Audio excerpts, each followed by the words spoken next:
אבא היה באמת בקדושה ובקבלה ובפיתורת הסוד, ואני זכיתי לקבל ממנו.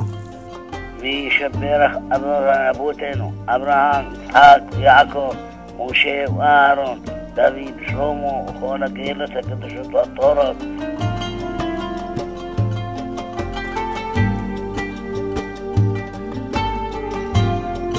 30 יום לפני שאבא הלך לעולמו, זה בדיעבד, אני יודע, הוא בא אליי ומסר לי את הספרים הקדושים שלו.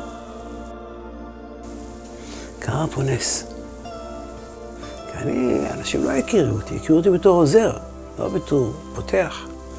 אבל מאותו יום, אנשים לא הפסיקו לשאול מי זה שמואל, מי זה שמואל, מי זה שמואל.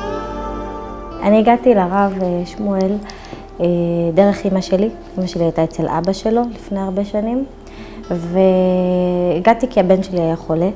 הוא היה המון בבית חולים ואף פעם לא ידעו מה יש לו. פשוט באמת הגעתי, קיבלתי ברכה, עשינו תיקון. מסתבר שהשם שלו לא היה בסדר, עשינו תיקון לשם שלו, וברוך השם, מאז הוא בריא והכל בסדר.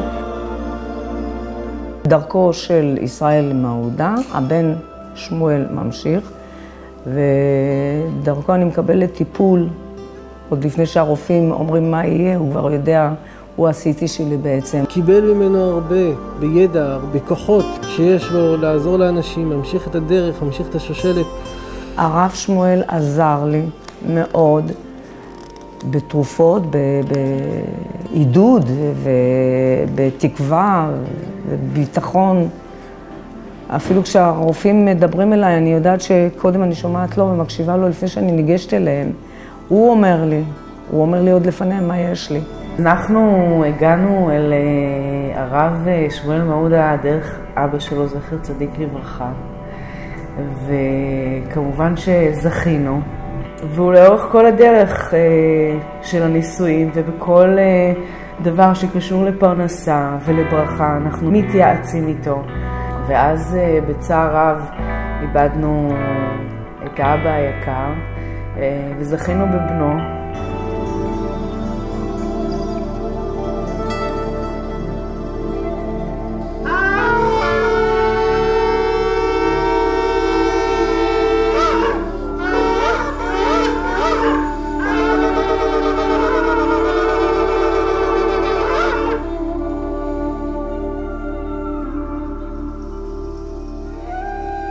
הגישה של הרב לשלום בית היא גישה קודם כל שלא שומעים אותה היום, כי היום אם אתה מגיע לאיזשהו יועץ נישואים ויש מחלוקות, אז הם קודם כל אומרים לך תשמע, לא צריך להסכים ואפשר להתגרש ולא קורה שום דבר והילדים יהיו בסדר. רוב היועצי נישואים היום הם נראה לי מקבלים גם מפנים לעורכי דין, ואם אתם לא מסתדרים בנושא מהותי אז תתגרשו, ובאמת הרב הצליח לתת לנו את הכלים לעשות שלום בית. זה לא רק לפתור מחלוקת אחת שהוא אומר לנו אוקיי במחלוקת הזו והזו אז ככה צריך להיות, אלא מה הכלים להתמודד עם שלום בית, איך צריך להתייחס אחד לשני, איך צריך לדבר אחד לשני, מה צריך להיות ההכלה.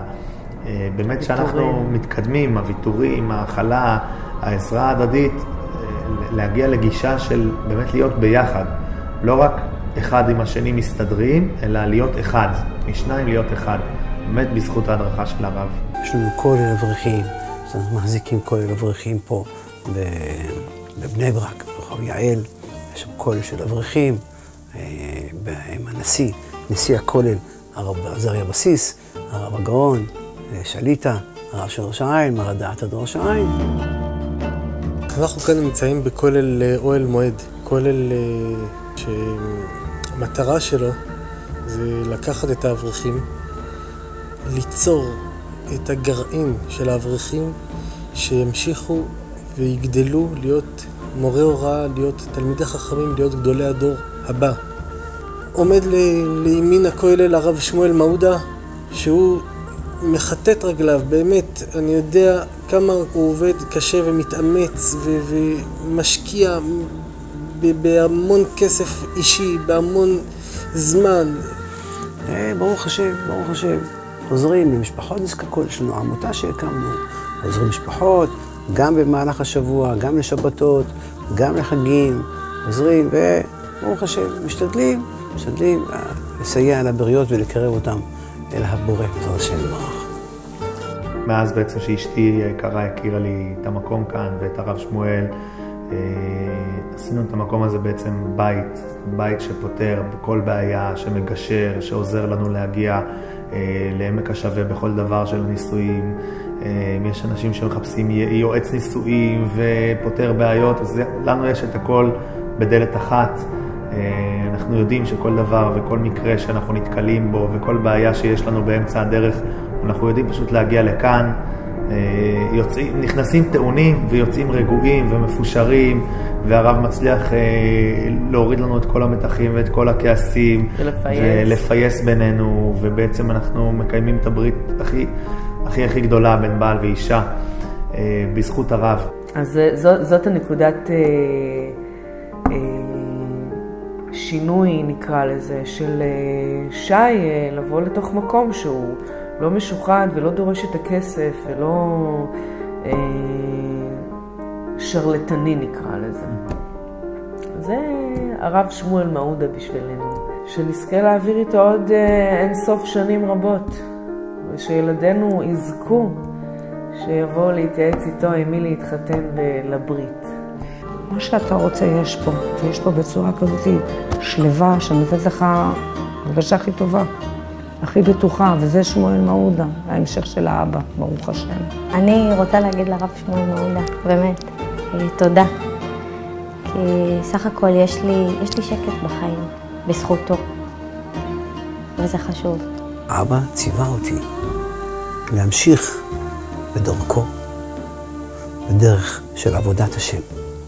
יראת שמיים, יראת חטא, להמשיך לעזור לזולת, לעזור לכל אדם באשר הוא אדם.